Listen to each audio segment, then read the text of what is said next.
Hello, humans, ghouls, mutables. Welcome to the channel Beware Mutated Zombies. I am Mara, Mutated Zombie, and you don't need to beware me because it is so nice outside. Like, okay, so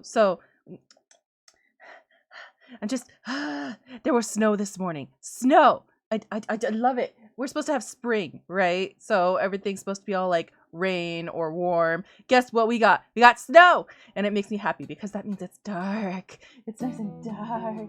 I get to see the clouds, and the skies actually have things in them. It's not just clear blue sky. Who likes clear blue skies? That's so boring. And the mountains are full of snow and darkness, and you can see some shrubbery, and oh, I just love it so much. I love it so much. Today we are playing Where the Water Tastes Like Wine, which I really enjoy because the music is so nice. Like, I want the soundtrack to this game.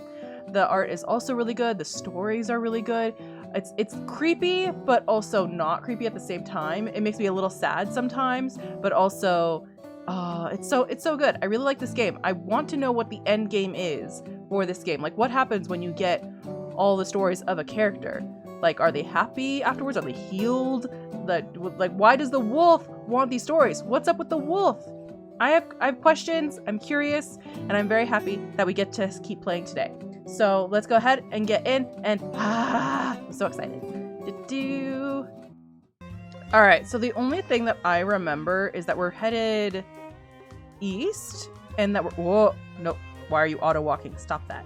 It's weird. All I remember is that we're headed east and we're in the north. That is all I remember. So let's zoom out to find our path. We are going we're trying to get to Illinois, to this new person. So let's go ahead and see what happens. I also don't know what's gonna happen if we get to any campfires. I don't even think there are campfires unless there's a person. So this might be a lot of walking. I might actually just hitchhike the entire time, because that's a lot of emptiness right there. All the way to Illinois. So, yeah. And there's a story here. Alright, let's see what changed. These fellas are lounging in front of a car. Bullshit or not. Starts telling you a story about the newspaper that found the positive side of the dust storms. You realize it's the story of the newspaper reporter with strictly positive views, but changed a few. Okay.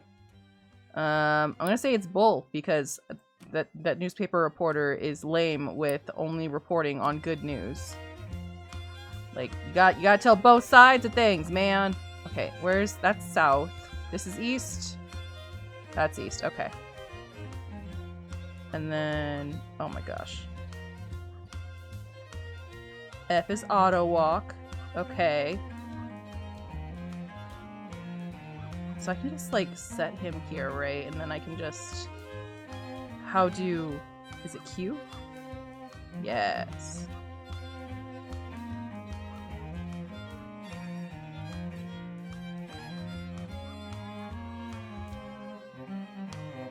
Oh, you're going the wrong way. I don't want you.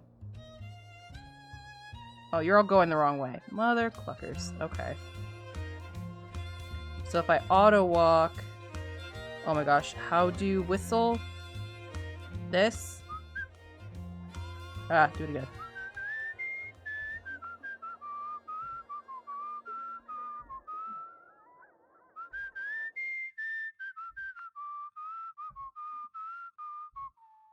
New town!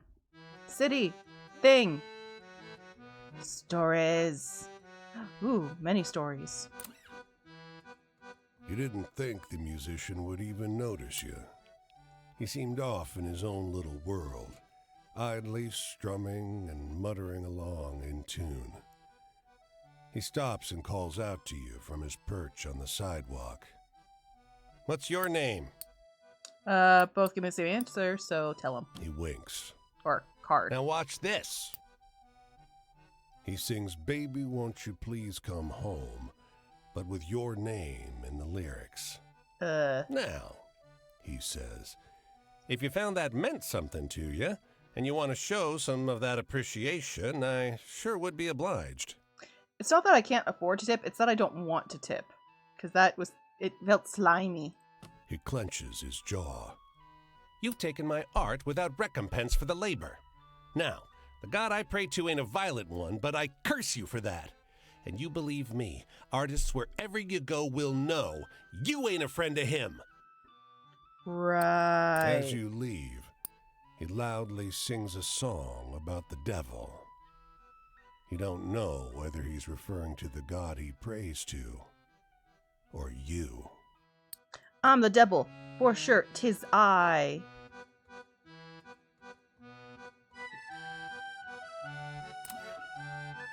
I say, you there, shouts the boy, sitting on the broken stairs of a sand-swept shack. His imperial affect seems at odds with his shabby clothes and sallow skin. I shall pay you this enormous, beautiful, shining coin if you would only dance for me.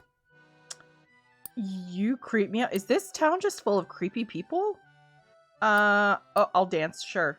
Sure. You attempt a solo foxtrot. From the get-go, the boy is clearly unenthused. After 2 repetitions, he throws a rock at you to make you stop. I didn't like that, he informs you, but I always honor my debts. He hands you the coin, just as his mother calls him in for supper. That kid is adorable and hilarious and a little creepy. I enjoy him. Okay. There's another story that changed. And then I think there's a story about... Oh, there's so many stories here. Because there's that one. Then there's one all the way over there. There's one all the way over there. I'm not getting all of these. No, I refuse.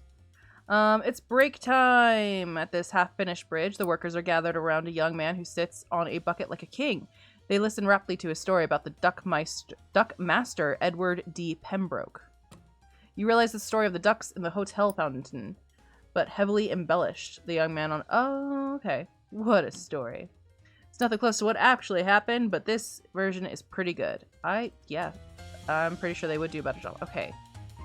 Wyoming. Or up that way. You know what? I don't want to go in circles. I don't want to go around and about. So I'm just going to keep going east.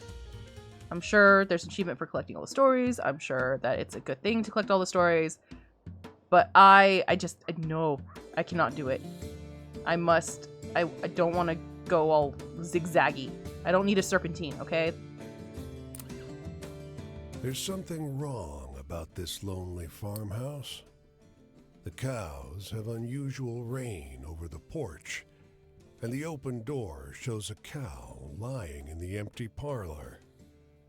The flower boxes are still well tended, though. There's outgoing mail in the box.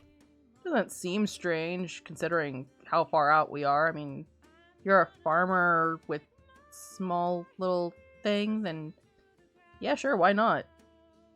The moment you step inside the fence, an old woman screams, "Hey! Hey! This is private property!" You quickly realize that the sound is coming from under the porch. Indeed, you can see her hollering at you through the slats of the steps. Okay, now see, that's weird. That's strange. You can see a parlor set up in the basin under the porch. A flowery armchair, a rug, and a little lacquered table. "This is an inhabited home," the old lady barks. "The cows live upstairs and I live down here." Above, a cow thumps its hoof. She twitches and startles. I like that. I think I have the world. I remember something. I'm pretty sure I have the world. I like That's a Way to Live. I like that one. "That's right," she shouts. "I'm a grown woman. I can live any way I please." She shuffles to her chest of drawers and digs out a packet of rock candy and wax paper. like a grandmother saves for her grandchildren. She hurls it in your face. Thank you for visiting. Now get out. I like her. I like this entire setup. I love it. I am a little worried about, when the cow does its business. But, that's on you. That's all on you. Okay, so there's nothing in Montana.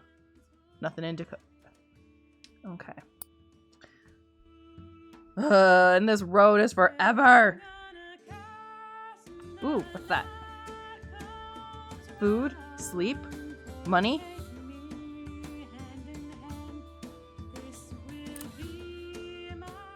Money. A preacher watches you with an odd look, suspicion, pity. He beckons you into the church and starts counting cash out of the donations box.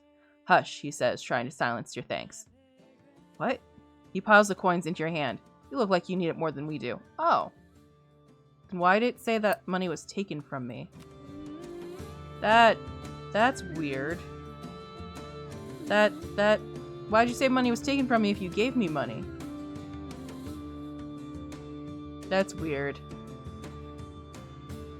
Not like I really use it very much, but still. Weird. She's getting married, the soldier tells you. The two of you observe the church from the dusty road, straining to hear the faint joy of the ceremony transpiring within. I fought for 10 years to come home because she said she'd be here, waiting for me. And look, can you believe it? Yes. Oh, so either one it says, yeah. Okay, so either one it's the heart cards, but yes, I can believe it. So what am I supposed to do? What does she expect? That I should throw myself from the nearest cliff? Walk into the ocean? He snorts, sets off down the road. I don't think I have a lot of these heart cards, so I'm gonna say wait behind. You wait a while. Eventually, the bride emerges from the church, alone, and looks out over the cornfield. When she sees you, and only you, her posture falls in a full-body sigh.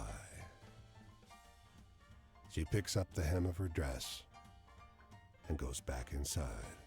Oh, that's so sad, but also, what'd you expect to happen? Like, seriously? People need to have some sense of dignity when they find out that the person they love apparently does not love them, didn't love them. Like, what? What?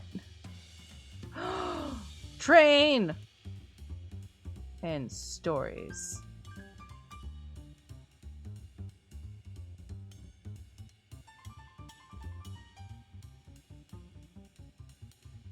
Can I cross? No. Aha. Oh, no. Mother clucker. Okay, fine. I'm sleepy. I don't know what happens when I don't have any sleep. I don't think we ever found out. Like, am I an even slower walker? Is that what happens? North Dakota! And South Dakota. The plants grow and blossom as you watch. The man goes down the line, applying a few drops from a vial as he goes. As the liquid soaks in, each plant pushes up from the soil, unfolding and stretching for the sky. Ooh, that's miraculous. He turns to you. It's quite something, isn't it? Soy here strangles the crops. People are starving. But even when the plants survive, they don't grow fast enough to fill people's bellies. He smiles. My miracle formula will change that. How's it work? He shakes his head. I'm not giving up my secrets that easily. The state will pay a lot of money for this. He shakes the vial. He tears off a leaf. Here, try some. I'm a little worried, but sure. It's just bitter at first. But as you swallow, the fibrous mass burns in your throat. You fight to hold it down, and your stomach knots tight when the plant matter hits it. You cough and hiccup. The man looks at you, curious. What do you think? Have you not eaten this? It tastes like unwashed death. He waves a hand. Well, yes, there are some kinks to work out, but people are starving. They can't be fussy. It won't be long before no one around here goes hungry again. Your stomach protests. You feel like you'll be hungry again very soon indeed. Is this what lettuce is? Is this cabbage? No, cabbage was already a thing. Is this? It's not lettuce. Is it broccoli? Oh, I just have to go straight. Fine.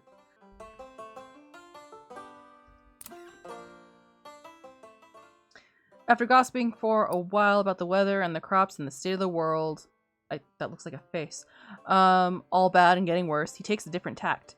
You look like someone who likes a good story, he wheezes. Try this one on for size. I'm listening. After loudly and repeatedly clearing his throat, he tells you the story of the haunted mill operated by ghosts. Oh. Okay, I know about that story. When he grins up at you at the conclusion of the tale, you give him the effusive praise he's apparently expecting. You'll have to remember that version, even if it's not quite what happened. It's a good story. Yeah. Remember all the stories. She waits by the ruined mill, in an overcoat 2 sizes too big. Look, over here. Look at this. She yells. This only happens once every 10 years, for Christ's sake. She grabs your hand, and you both look at the black gear rolling west to cover the sun. Ooh, look at it. Steadily, the darkness draws across the sun until it is almost total. She clutches your hand tightly. I've never seen this before. I've never seen this. The sun, obscured, throbs and expands, raging against the night. I already have a heart story, so I'm gonna keep with the sun and say, look at it. The eclipse breaks. The sun surges forward, screaming, burning, writhing in torment. Your eyes burn too, as if in retaliation, as if your witness of the sun's humiliation constituted some great insult. You look at her. Her eyes are bleeding. What the fuck? That's super creepy. I'm glad I'm a skeleton and that I have no blood in me because damn. Oh, is this the same one? Oh no, this is a different one. This preacher ushers you into the church through an alley door. Behind the shelves in this warm little janitorial closet, he shows you a cot with a thick blanket and a soft pillow. You fall asleep to the sound of singing voices echoing through the wall and wake refreshed. That's cool. Thank you.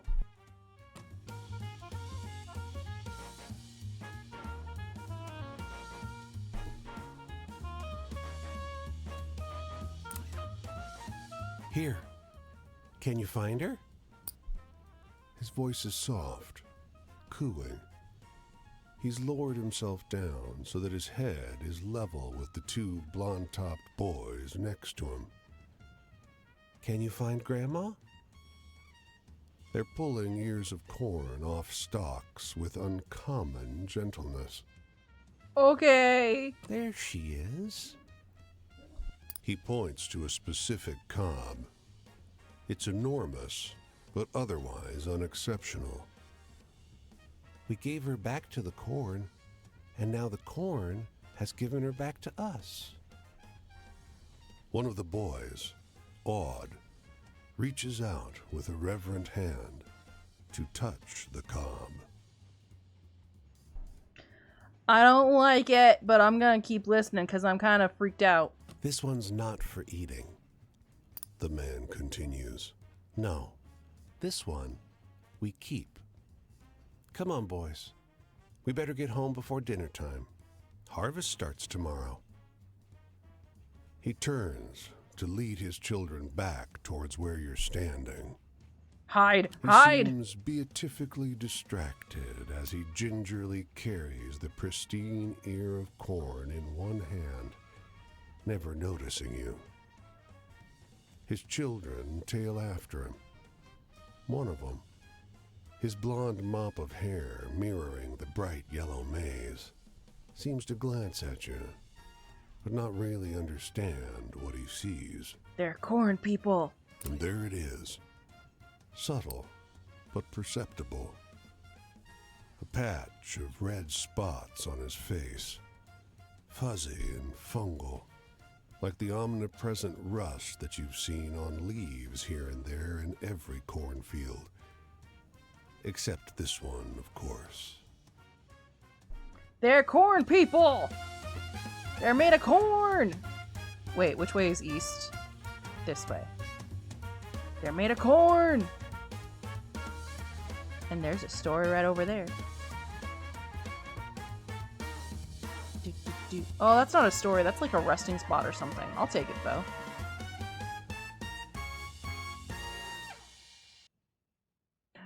A car crammed with well-dressed vacationers pulls up at the gas pump. Fill me up, will ya? The driver drawls a thickly transatlantic affect. You oblige, he tips pretty well, then roars off down the road, finding their bags bouncing and rattling on the roof. Okay. Wait, shouldn't I have stayed on the road? I should have stayed on the road. But I see a story over here. Duluth, Minnesota, Wisconsin. There's a truck parked here. The driver mistakes your look for curiosity.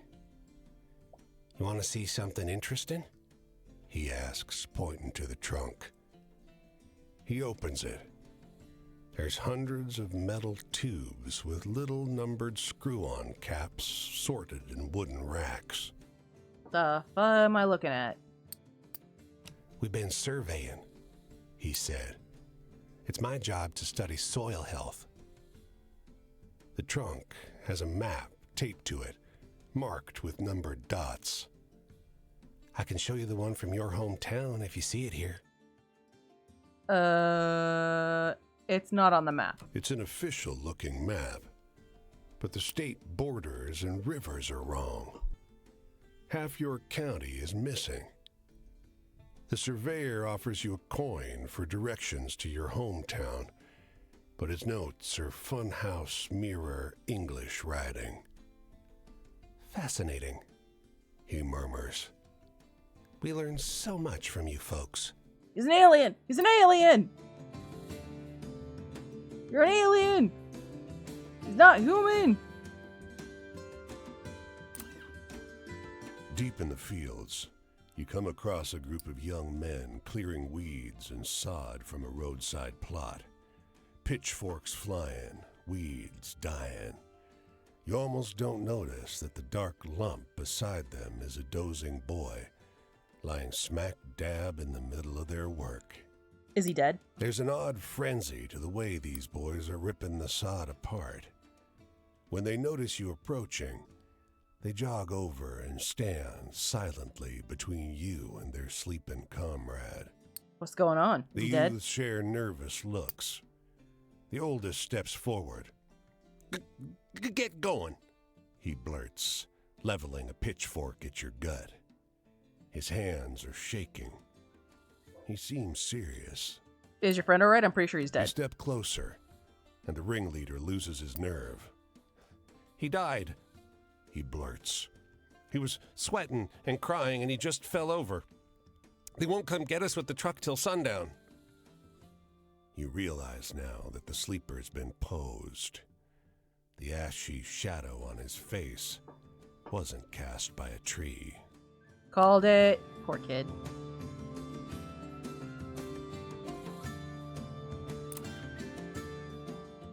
Alright. What you got for me this time? Story of the water that turned into wine. A for the thirsty pickers. It sounds a lot like the story of the thirsty cotton pickers, but with some parts changed and other parts added. This one has a happier ending. For sure has a happier ending. Okay, so map. I need to get back to the road. Yeah, for sure. I need to go south. South. Minneapolis! And there's a train station, so I might get lucky and we might be able to hitch a ride. We'll find out. The Mississippi here is lined with grain mills, factories, and train tracks.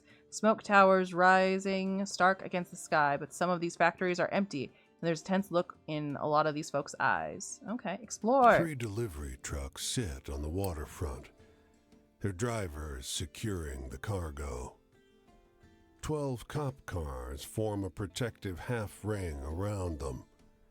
Their occupants seem to be gearing up for combat. What's going on? You approach a pair of cops. The broad one pushes shells into a shotgun with a practiced motion and an undercurrent of excitement. His wiry partner indicates the trucks. We gotta get these through. Keep them secure. From... The broad cop grunts. You been living under a rock? Strikers. Says the other. Socialist motherfuckers. The broad one adds. The wiry cop looks away. Okay, why are they striking? The broad cop sneers. Doesn't matter. They better fall in line. The other shakes his head. My cousin's out there. I don't think their demands are... Maybe you're standing on the wrong side. Come on. They walk off to join a briefing huddle.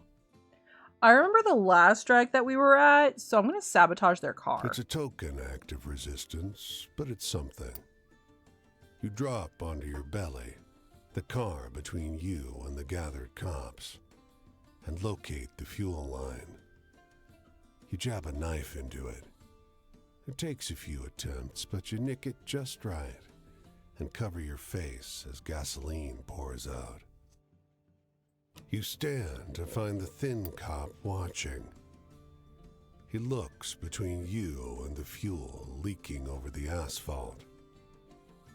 The two of you lock eyes for a long second.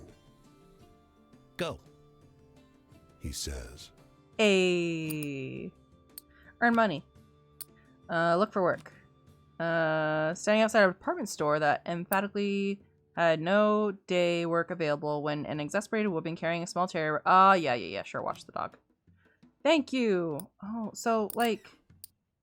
Is that a glitch where it says it's taking money when I have money, or what? I'm curious. Hot dish. What's on a hot dish?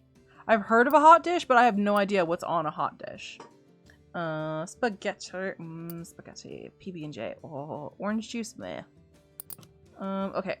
Train station. Denver, Chicago. Okay, so that's cool, but there's a story. We need to collect stories, and then we'll go. Ride with us a little while, stranger. It's a kind offer.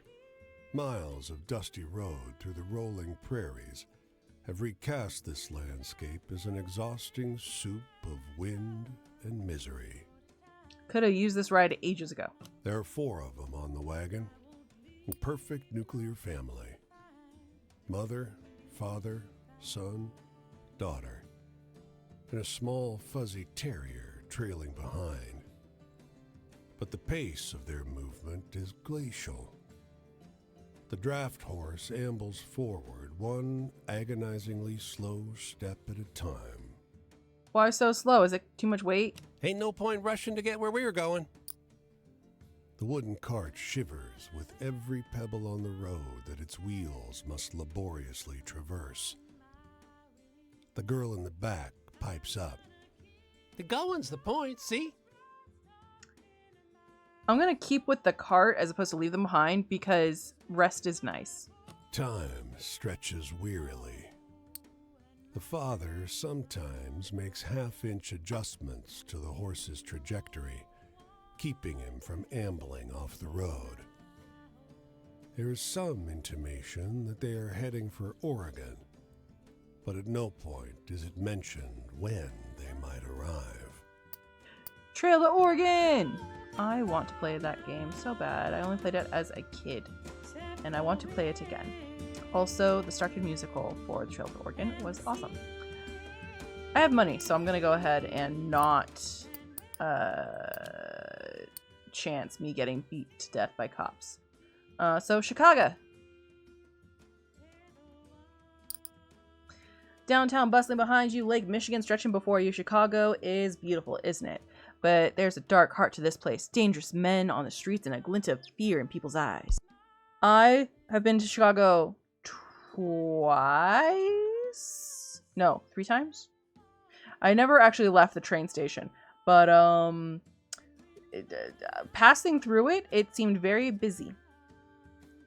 I would go again just to explore, especially because I want to try Chicago pizza.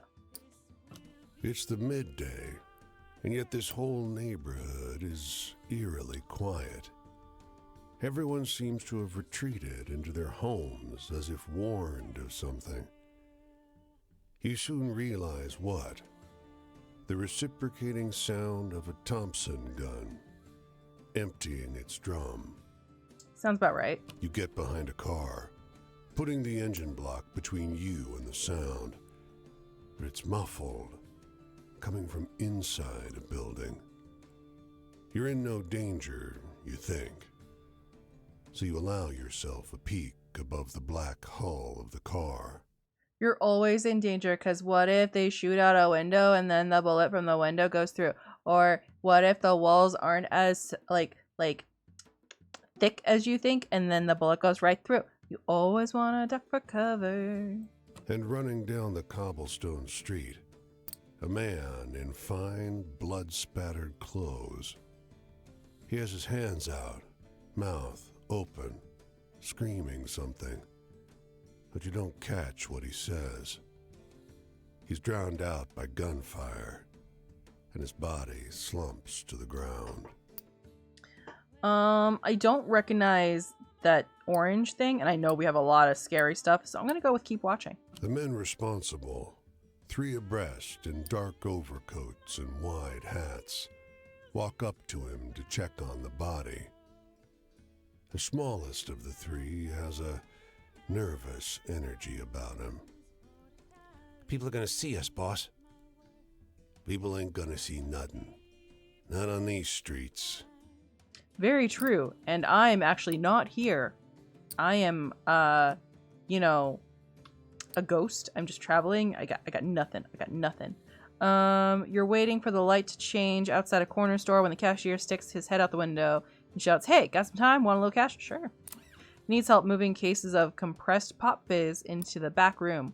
We go through like 3 of these a week now, he explains. People in this town are absolutely fiends for the soda. There's 3 soda jerks in this neighborhood alone, and we're still making a killing. Wild. I can't stand this stuff, though. Neither can I. I don't like the fizz. It hurts. And I'm not sure it's right. How do you mean? You ever read the ingredients? He asks. Curled my hair, no lie. And with that, the cryptic warning, he tosses you some coins and gets back to selling soda. Is this when there was cocaine in it? Deep dish pizza! Hot dog, orange juice, cola. Deep dish pizza! I'm glad that we're on the same page there. Okay. So we're finally here. Okay. I'm gonna go ahead and get the story, and then we're gonna go to the bonfire. We'll at least get one story in this episode. A woman waits while a man in a truck fills 2 of her buckets with scoops of whitish powder from a bin. She sees you staring. Want to make some cash? Doing what? She takes you up the drive to her farmhouse, where her son and daughter are mixing something in a metal barrel. Locust bait, She says, poison. The town bought enough for everyone, but we gotta mix it ourselves. she'll pay you to help. Sure, but also that is so stupid. You use a broom handle to mix the poison with bran. The teens watch from the porch, faces frozen in distrustful scowls. Their mother pays you well, but later in the day you feel lightheaded, tingling pins and needles all over. You feel only a little better after you vomit. You probably should have covered your face. You know, so you didn't breathe anything in. Story time! Cassidy, Chapter 1. I've met a lot of people like you on this road. Oh, There's something you want from it, isn't there? stories. A desire that scratches and scrapes away at the sides of your body. No, not really. Does being out here feed that part of you? No. It's that way for me. Living in a state of motion, resting nowhere, returning to no one. I like rest, but to each their own. I've been a wandering ghost for a while now, and I'll be that way for some time to come. Okay. But that's a fate I should have known I was in for. How come? I'm a poet, after all. I think it depends on the type of poet you are. Sometimes I want to hear a sadness that resonates with my own. Do you know any stories like that? Oh, I think I have. Where's sad stories? Travel. Where's the one with the boy? Where's the one with the boy? This one. The boy who ran away. This one's sad. The tragedy in that story, it's real. Have you ever tried writing poetry? Yes. Freedom. Sometimes I feel like I don't know how to use it. When I consider my situation in the mornings, soberly, I know there's no way to bring things back to the way they were. I think I'll just find my own path. Surely that's what's meant to happen now that I'm no longer bound to anyone. Okay. But how can I? That group was everything I knew. I was cast adrift by what happened, and I can't come to rest. What happened? Sometimes I want to hear a sadness that resonates with my own. Do you know any stories like that? I don't know if they'll resonate with you, but I've got sad stories. No. No. No. No. Definitely not. Ah, Mason's loss. Mason's very sad story. That one was like getting locked out in the cold with nothing but your sorrow. I liked it. Change. I've seen a lot of change. Everything, everyone I thought I had is gone. You speak like you're trying to sell poetry. Like this is a poetry reading. That's how you speak. Our friend Pauline, she had a big house and a husband who often wasn't around, so naturally, that's where we went for readings. We were wild, radiant, sweaty, alive. All kinds of people came and all of them were poets. All of them with such beautiful souls. Each with so many things to say and the true heart to share them. It's hard to believe that's all gone now. I need an optimistic story right now. Something to put a smile on my face. Can you think of any like that? Happy stories.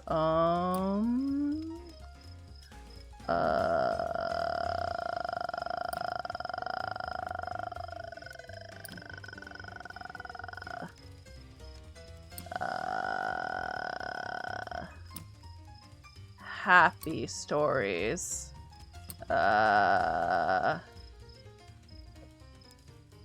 Oh, the blessed lighthouse sanctuary where souls in love could find respite.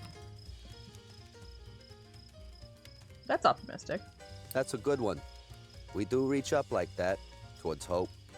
The past haunts me. Every day I think about how things used to be.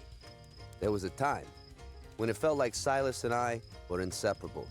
My poems, his books, we were part of each other's ideas. Now, I don't know how to describe how much I've missed that voice. His voice. Imagine that, a poet at a loss for words. The one thing I thought I could do, just gone. Sometimes I want to hear a sadness that resonates with my own. Do you know any stories like that?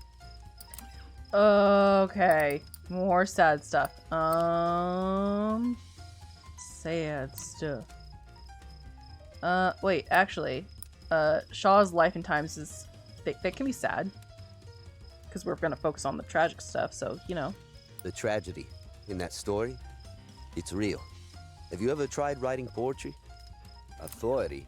Look, one day you start saying things should be this certain way, and you see that things aren't that way, and you get upset. That's where suffering comes from, that mismatch. So, You'd think it would be equally simple to say, things are going to take the form they take, and I'll be okay with it. Of course, that's easy as a concept, and difficult as a practice. Silas introduced me to this Buddhist way of thinking. Sometimes I want to hear a sadness that resonates with my own. Do you know any stories like that? Bruh. Okay, more sad stuff. Rose's story she's got some sorrow in her story. That one was like getting locked out in the cold with nothing but your sorrow. I liked it. Haha. The future. Well, what do you want from this life you've been given? Do you think there's a chance you'll get it? It's good to march forward, thinking you can reach the goal you set out for yourself. Of course, we both know it doesn't always work out. Maybe it never. Not many people I know Oops. seem to have gotten what they want. Except for Pauline, maybe. Personally, I don't think what I wanted from this world was so unreasonable. I miss the old group. I really do. I still have that image in my head. Pauline's house, the poets, Jess, me. But on top of them all, there's Silas. In my memory, he looms. He haunts.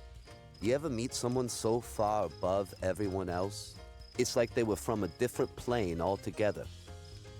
I've met people who felt like they were, but they weren't, so they didn't really loom. That was him. A divine presence among normal human beings. Oh. Silas was part of the group, but at the same time, he wasn't. He was better than any of us. Wiser, gentler, stronger. We all held him in respect. We were in awe of his power as a writer, in reverence for the beauty of his soul.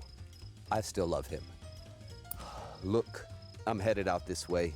If you find yourself out there, maybe we'll meet again. I do have to go down because I can't go through water. So, let's see here. Oh, wait, you're up? Wait, no, where am I? I'm here. Oh, yeah, no, I'm not going up to see you again. No, I refuse. Okay, so let's go to Ohio to see this person that looks like a train conductor. Can I just buy passage there, I wonder? This episode had a lot of just, you know, walking in it, and I would very much like to have at least 2 stories. Hop train. Wait, no! Chicago and North. Okay, exit. No, that's not what I wanted to do. Ah. Train station. Okay. What's in Ohio? That's St. Louis, right? St. Louis is Ohio, right? St. Louis. Leave. No! Mother clucker. St. Louis, Missouri. Ah. Damn. Why did I think Ohio?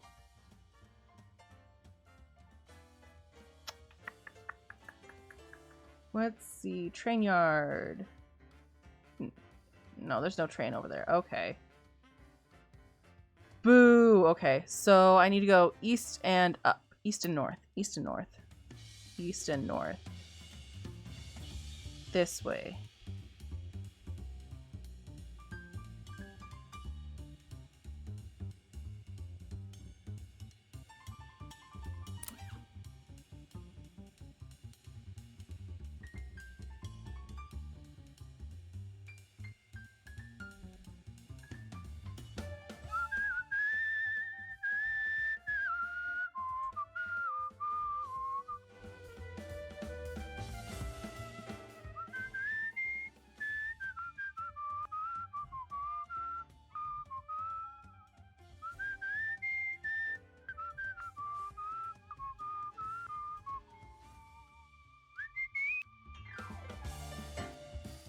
Iowa.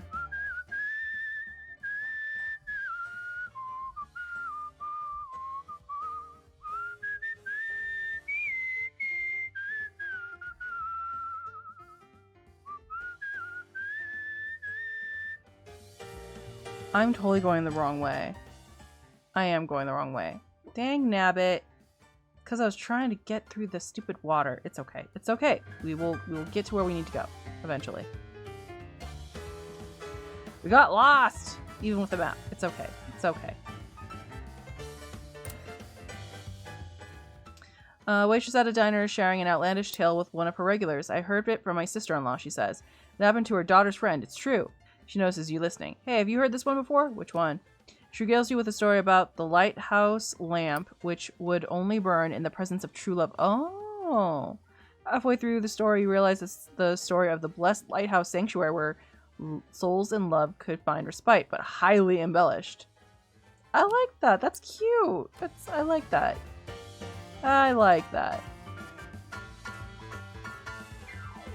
Definitely supremely Barn and embellished. Silo have seen better days. One big storm might bring the whole structure down. A man hollers. Ken? Ken? I know you're here, boy. He sees you and lopes across the field toward you. You seen a boy around? About 14? No. He sighs. My boy is missing. I haven't seen him since last night. He swallows. He ain't the type to run off, neither.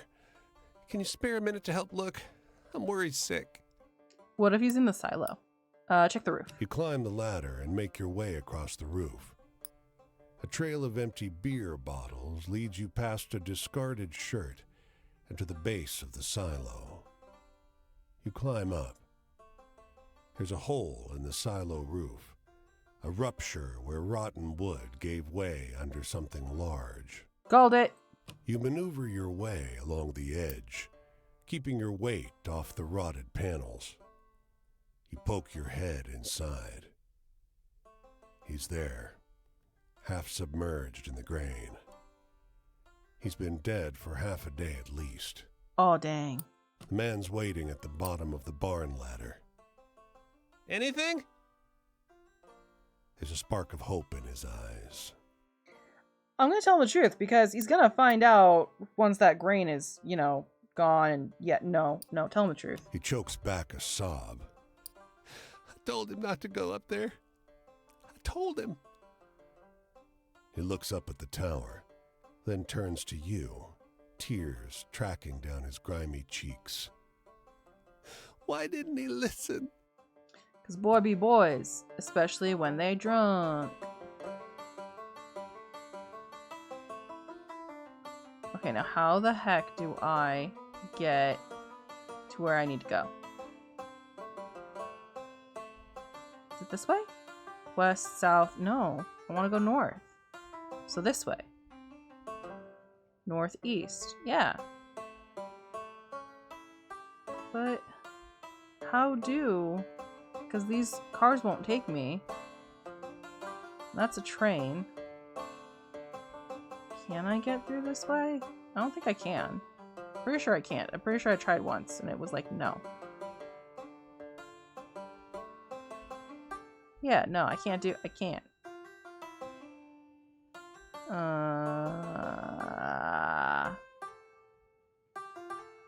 I guess I'm just gonna keep going until I find a way to cross the water.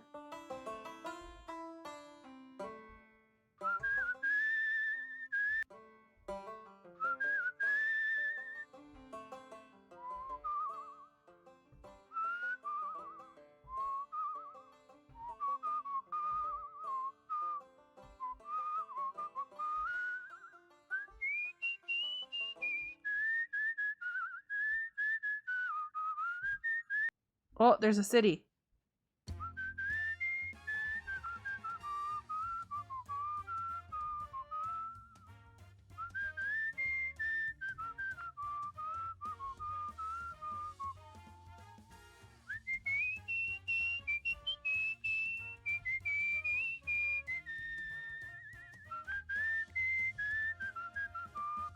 Okay, I've been to this city before. Right? You're not gonna tell me what city this is? Okay, cool. But I'm pretty sure I've been here before, so I'm just gonna cross the river. Thanks.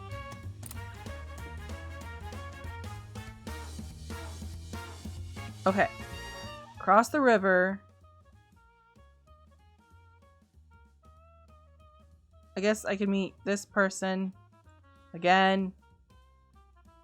Man. Boo. Stupid river. I wanted to go to Ohio. Wait, actually. Can I just hop the train and, like, hope? Oh, it is broken. Because that road goes to nowhere. And this won't let me back in. So. Oh, will it? Ah, it will. Okay, train station. Denver, Chicago, Denver. I have no money, but Denver. Where's Denver? Denver, Colorado. Oh, okay. Where are you gonna take me? Great Northern. I don't know where that's gonna take me.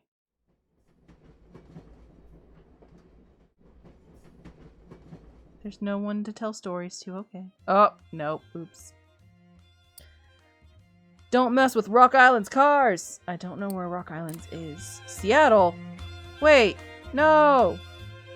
No! Wrong one. Mother fluffin' flipper flapper. I guess... talk to this guy again. If I have time. Man. Why's there gotta be so many rivers and stuff over here and no way to cross to where I would need to go, huh? River crossing. Where? Yeah, there. What? It's right there. But there's no other river. What? What?